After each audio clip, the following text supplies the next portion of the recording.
నమస్తే. ప్రస్తుతం మన స్టూడియోలో సుప్రసిద్ధ జ్యోతిష్య వాస్తు పండితులు బ్రహ్మశ్రీ డాక్టర్ నాయకంటి మల్లికార్జున శర్మ గారు ఉన్నారు.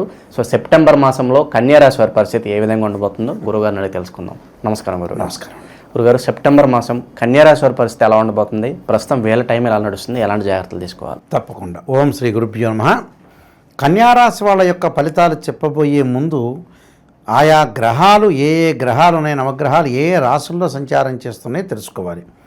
ముఖ్యంగా శని మీనరాశిలో వక్రస్థితిలో ఉండటం, రాహు కుంభరాశిలో సంచారం చేయటం, గురువు మిథున రాశిలో సంచారం చేయటం, కుజుడు కన్యారాశిలో ప్రథమార్థంలో ఉండి ద్వితీయార్థంలో తులారాశిలోకి సంచారం చేయటం, అలానే శుక్రుడు కర్కాటక రాశిలో ప్రథమార్థంలో ఉండటం, ద్వితీయార్థంలో సింహరాశిలోకి సంచారం చేయడం, రవి బుధుల యొక్క కలయిక సింహంలో ఉండి మళ్ళీ కన్యారాశిలో సంచారం చేయడం, కేతు వచ్చేటప్పటికలా సింహరాశిలో సంచారం చేయడం జరుగుతుంది. ఇది గ్రహస్థితి ఓవరాల్గా. ఇవన్నీ కూడా గోచారరీత్యా చెప్పబడే ఫలితాలు మాత్రమే, జన్మజాతకానికి సంబంధించిన ఫలితాలు కావు. నెక్స్ట్ ఈ రాశి వాళ్ళకి ఏ విధంగా ఉండబోతుందంటే, రాశ్యాధిపతి అయిన బుధుడు ఉన్న వ్యాపారాన్ని చేయమంటాడే కానీ వ్యాపారాన్ని ఎక్స్పాండ్ చేయమండు. అంటే బుధుడు పెద్దగా అనుకూలంగా లేడు నిజం చెప్పాలంటే గోచారరీత్యా. బుధుడు ఏంటంటే వ్యాపారకారకుడు, జ్ఞానకారకుడు, బుద్ధికారకుడు, దాని యొక్క కారకత్వాలు చూసి చాలా ఉన్నాయి. కాబట్టి బిజినెస్ పరంగా మటుకు ఎక్స్పాండ్ చేయకుండా ఉన్న వ్యాపారాన్ని చేసుకొని కొంతగా సంతానపరంగా ఇబ్బందులు లేకుండా వాళ్ళ యొక్క డెవలప్మెంటు, ఇంటిది, కుటుంబాన్ని ఆలోచన చేసి ముందుకెళ్ళటం అనేది చాలా ఇంపార్టెంట్ అక్కడ. అంటే ఎక్కడా కూడా నెగిటివ్ రాకుండా పాజిటివ్లో ఉండాలి. నెగిటివ్ వచ్చిన తర్వాత ఆ నెగిటివ్కి ఏదో రకంగా దానికి ఒక రెమెడీనో లేకపోతే మాట్లాడటమో ఏదో రకంగా ముందుకు వెళ్ళటం చాలా మంచిది. దానికి ఒక మందో మాకో ఏదో ఒకటి ఉంటుంది నెగిటివ్కి, అది చేసుకొని ముందుకు వెళ్ళిపోవాలి. నెగిటివ్ వచ్చిందని ఆతృత పడకూడదు. అయితే మిగతా గ్రహాలను మనం చూసుకునేటట్లయితే ముఖ్యంగా చతుర్థాధిపతి పంచమాధిపతి అయిన శని సప్తమ స్థానంలో ఉండి వక్రగతి పొందటం వల్ల ఆరోగ్యం బాగుంటుంది. గతం కంటే మెరుగైన ఫలితాలు వచ్చే అవకాశం ఒకటి ఉంటుంది. అంటే ఎంతవరకు ఎంత పర్సంటేజ్ గురువు గారు బాగుండేదంటే 60% బాగుంటుంది, 40% ఇంకా దోషం ఉంటుంది. ఎందుకని దోషం వస్తుంది అంటే కుజుడు కొంత రాశిలో ఉన్నాడు. అంటే ఇక్కడ తృతీయాధిపతి అలానే అష్టమాధిపతి అయిన కుజుడు జన్మరాశిలో ఉండి ద్వితీయ స్థానంలోకి వెళ్ళటం వల్ల వాహన ప్రమాదాలు జరగకుండా చూసుకోవాలి. అంటే ఆరోగ్యపరంగా ఇబ్బందులు ఉండవు, వాహనాల ప్రమాదాలు జరిగితేనే ఆరోగ్యపరంగా ఇబ్బందులు వస్తాయి. కాబట్టి వాహనాన్ని నడిపేటప్పుడు జాగ్రత్త ఉండాలి. అలానే ఎవరితో పడితే వాడితో ఆర్గ్యుమెంట్స్ చేయకుండా ఎవడి విధానాన్ని వాడికి అప్పచెప్పి ముందుకెళ్ళటం మంచిది. ఒక వ్యక్తికి ఏంటంటే లౌకిక భావం చాలా ఇంపార్టెంట్. ఎందుకంటే కుజుడు డిస్ప్యూట్స్ తీసుకొస్తాడంటే ఒక అతనికి సాంబార్ ఇడ్లీ అనుకో, ఒక అతనికి పూరి, ఇది మంచిగా ఉంది ఇది మంచిగా ఉంది కొట్టుకుంటారు. రాజకీయ నాయకుల మధ్యలో, సినిమా యాక్టర్ల మధ్యలో కొట్టుకునే వాళ్ళు చాలామంది ఉంటారు కదా. అలాగా డిస్ప్యూట్స్ రాకుండా చూసుకోవాలి. ఇప్పుడు సాంబార్ ఇడ్లీ మంచిదే, పూరి కూడా మంచిదే. ఈ సినిమా యాక్టర్ బాగా చేస్తాడు, ఆయన కూడా చేస్తాడు. ఆయనలో ఉండేది ఆయన ఉంటుంది, ఈయనలో ఉండేది ఈయన ఉంటుంది. అలా లౌకిక భావంతో వెళ్ళాలి. లేకపోతే ఏంటంటే కాంట్రవర్షన్స్ ఎక్కువ ఉంటాయి. ఈ కాంట్రవర్షన్సే కాదు, డిస్ప్యూట్స్ ఉండటం, ఇద్దరి మధ్యలో ఎలిగేషన్స్ ఉండటం, యుద్ధం చేసుకోవటం, కోర్టు సంబంధించిన ఇష్యూస్, పోలీస్ స్టేషన్ సంబంధించిన ఇష్యూస్ రాకుండా చూసుకోవాలి. అంటే లైఫ్ను ఎన్హాన్స్ చేసుకోవాలి, చాలా జాగ్రత్తగా నడిపించుకుంటూ ముందుకెళ్ళాలి. అదొకటి. తర్వాత ఎక్కడ వాహనాల మీద వెళ్ళేటప్పుడు కూడా ప్రమాదాలు జరగకుండా అతివేగం అనేది పనికిరాదు. కోర్టు సమస్యలు రాకుండా కూడా చూసుకోవాలి. ఇది కుజుడి యొక్క ప్రభావం. అయితే శని ఆయుష్ ఇస్తాడు, ఆయుష్ కారకుడు. శని అనుకూలంగానే ఉన్నాడు, శని ప్రాబ్లం ఏం లేదు.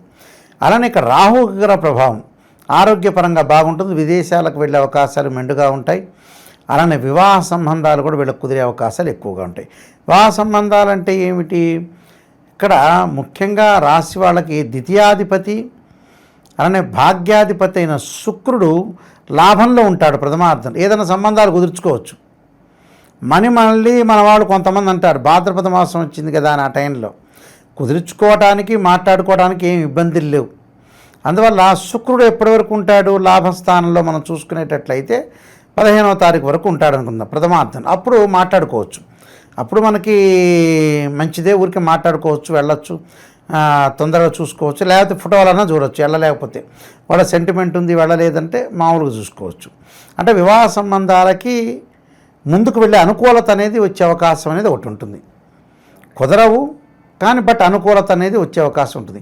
అలానే ఇక్కడ ఈ రాశి వాళ్ళకి చతుర్థాధిపతి సప్తమాధిపతి అయిన గురువు దశమ స్థానంలో ఉండటం వల్ల వృత్తిపరంగా ఆటంకాలు వృత్తిపరంగా అనుకూలంగా ఉంటుంది, ఫైనాన్షియల్ పరంగా అనుకూలంగా ఉంటుంది, ఇన్కమ్ అనేది గ్రోత్ అవుతుంది. కానీ సమస్యలు అలానే వెంటాడుతూ ఉంటాయి. ఆ సమస్యలు అంటే జన్మజాతకాన్ని చూపించుకొని ముందుకు వెళ్ళాలి, అది కంపల్సరీ. సమస్యలు కొంత వెంటాడుతూ ఉంటుంటాయి. వాళ్ళ తొందర డిలే కావటం, లేట్ కావటం, తొందర ముందుకు వెళ్ళలేకపోవటం, ఏదో ఒక ఆలోచనలు, ఇలాంటివన్నీ కూడా కాకుండా జాగ్రత్తగా అనుసరించి ముందుకు వెళ్ళాలి.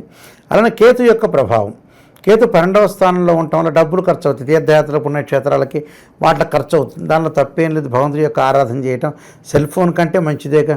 సెల్ ఫోన్ మన సెల్ కంటే, మన ఇంట్లో సోఫాల కంటే తీర్థయాత్రలు, హోమాలు ప్లస్ మ్యారేజ్ బ్యూరో ఇవన్నీ ఇంపార్టెంటే కదా. ఎందుకంటే సంతానం సంపదప్రదం అన్నారు. పిల్లలకి పేరెంట్స్ యొక్క బాధ్యత ఏమిటంటే ఆస్తులు ఇవ్వటం కాదు. మన వాళ్ళందరూ చాలామంది ఎన్ని బిల్డింగ్స్ ఇచ్చామని చూస్తున్నారు కానీ వాళ్ళ పెళ్ళిళ్ళు చేయట్లేదు. వాళ్ళకి మళ్ళీ సంతానం కలగాలని చూడాలి వీళ్ళు. మా అబ్బాయికి 5-6 కోట్లు ఉన్నాయండి, 40 ఏళ్ళు వచ్చి ఉంటాయి. మా అమ్మాయికి ఇంత అయిందండి, ఇన్ని కోట్లు ఉన్నాయి. ఏం చేయాలి? ఎవరికి తీసుకెళ్ళాలి? మూసినదిలో పడేయాలి డబ్బులు తీసుకెళ్ళి, అంతే. ఇప్పుడు ఉపయోగం లేని వస్తువు, ఉపయోగం లేని విషయం వేస్ట్. అలాంటి వాళ్ళందరూ కూడా మన ఛానల్ చూస్తున్న వాళ్ళందరూ ప్రత్యేకంగా నేను చెబుతున్నా, చాలా జీవితం అనేది మన చేతుల్లో ఉంది. మన చేతుల్లోనే 100% ఉంటుంది. మనం చేయాలనుకుంటే చేయొచ్చు, లేకపోతే లేదు.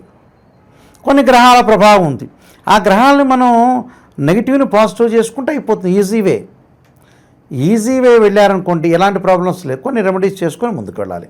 విశేషంగా ఎలాంటి పరిహారాలు చేసుకోవడం ద్వారా ఇంకా మంచి ఫలితాలు ఉంటాయంటే గురుగారు? గణపతిని గరికతో ఆరాధన చేయటం ఒకటి ఫస్ట్ పాయింట్. గకార స్తోత్రంతో ఆరాధన చేయాలి. అలానే 2 జంట సర్పాలను దానం చేయటం, రాహుకాలంలో దీపం పెట్టడం వల్ల మంచి జరిగే అవకాశం ఒకటి ఉంటుంది. రాహుకాలంలో దీపం పెట్టాలి. దీపం పెడితే కూడా వాళ్ళకి సుఫలితాలు జరిగే అవకాశం ఉంటుంది. అలానే ముఖ్యంగా నాగరాజాయుధే పృథ్వీధరాయుధమే తన్నో సర్ప ప్రచోదయాత్ అనే మంత్రాన్ని గుళ్ళో కూర్చొని దేవాలయంలో ఆదివారం కానీ శనివారం కానీ 11 సార్లు చదవటం వల్ల వాళ్ళకు అనుకూలంగా ఉండే అవకాశం ఉంటుంది. లేటు కాకుండా ఉండే అవకాశం ఖచ్చితంగా ఉంటుందండి. గురుగారు, ఇంకా విశేషంగా ఈ నరఘోష, నరదృష్టి పక్క వాళ్ళ చోవు పడింది అనిపిస్తే ఇన్స్టెంట్గా ఏదన్నా పరిహారం ఉంటుందా వీళ్ళ కోసం? ఇప్పుడు నరదృష్టి, నరఘోష అంటారు మన వాళ్ళందరూ చాలామంది కూడా. నరదృష్టి అంటే ఏంటంటే ఆ నరుల యొక్క దృష్టి ఉండటం వల్ల నాపరాయి పగులుతుందని అంటారు. ఏదో ప్రాస కుదిరిందని చెప్పారులేండి. అప్పుడు మామూలు కొన్ని ప్రాసలు మన వాళ్ళకి అశ్విని నక్షత్రం వాళ్ళలో ఉన్నవాళ్ళు అడుక్క తినిపోతారని, భరణి నక్షత్రం వాళ్ళు బగ్గమంటారని రకరకాలు చెప్పుకున్నారులేండి. చెప్పుకున్న తర్వాత నరుల యొక్క దృష్టి అనేది మంచిది కాదు వాస్తవమే, కానీ అందరికీ పడదు. ఎవరో కొంతమందికి కానీ ఆ నరుడు వచ్చి వీటిని ఏం చేసేది లేదు, పెట్టేది లేదు అని చెప్పాలంటే. అయితే ఏంటంటే జాతకంలో ఉండే గ్రహాల యొక్క ప్రభావం. సరే, మీరు నరదృష్టి అడిగారు కాబట్టి ఒకవేళ వాళ్ళ మన ప్రేక్షకులు కూడా కొన్ని అనుమానాలు ఉంటే, పాత రోజుల్లో ఏం చేసేవాళ్ళు అంటే దిష్టి తీసేవాళ్ళు. దిష్టి తీసేయం ఒకటిను, నరుల యొక్క దృష్టి పడకూడదంటే గుమ్మడికాయ దిష్టి తీసేవాళ్ళు. గుమ్మడికాయ దిష్టి తీయటం ఒకటి. అలానే ఈ నరదృష్టి ప్రభావం కూడా కొన్ని గ్రహాల వల్ల వస్తుంటుంది. ఆ గ్రహాల యొక్క దోష పరిహారం చేసుకోవాలి. లేకపోతే ముఖ్యంగా మనం చేయాల్సిందే గుమ్మడికాయ దిష్టి అనేది చాలా మంచిది. అంటే ఒక అబ్బాయిని కానీ అమ్మాయి కానీ నిల్చోబెట్టి 3 సార్లు కానీ 5 సార్లు కానీ క్లాక్ వైజ్ కానీ యాంటీ క్లాక్ వైజ్ కానీ డైరెక్షన్లో తిప్పి ఆ గుమ్మడికాయని పక్కన పడేయటం కానీ లేదా కొబ్బరికాయని కానీ తిప్పాలి. అప్పుడు నరదృష్టి పోయే అవకాశం ఎక్కువ ఉంటుంది. నరదృష్టి అంటే ఏమిటి అని అంటే విషయం చెప్తా చూడండి. ఈర్ష్యా ద్వేషం. ఒక మనిషి మీద ఇంకో మనిషి ఈర్ష్యా ద్వేషం ఉన్నాడు అంటే ఆ మనిషి బాగుపడినట్టే. బాగుపడటం అంటే ఏంది? ఈ అన్నదమ్ములు కానీ చుట్టాలు కానీ బంధువులు కానీ ఈయన మీద ద్వేషం ఉంది అంటే ఎందుకు కలుగుతుంది? వాడికి డబ్బు ఉందో, చదువు ఉందో, లేకపోతే మంచి పాపులారిటీ ఉందో, అందువల్ల ద్వేషం కలుగుతుంది. ద్వేషం కలిగిందంటే వీడు బాగుపడినట్టే అర్థం. అదే లాజికల్ కాన్సెప్ట్. అందువల్ల ఈ నరదృష్టి పోవడానికి నేను చెప్పిన గుమ్మడికాయది సంబంధించిన రెమెడీ చేసుకుంటే చాలు. సో ఓవరాల్గా ఈ మాసం అంతా కూడా ఈ రాశి వాళ్ళకి ఏ విధంగా ఉండబోతుందో మీ మాటలో చాలా చక్కగా వివరించారు. ధన్యవాదాలు గురుగారు. నమస్కారం.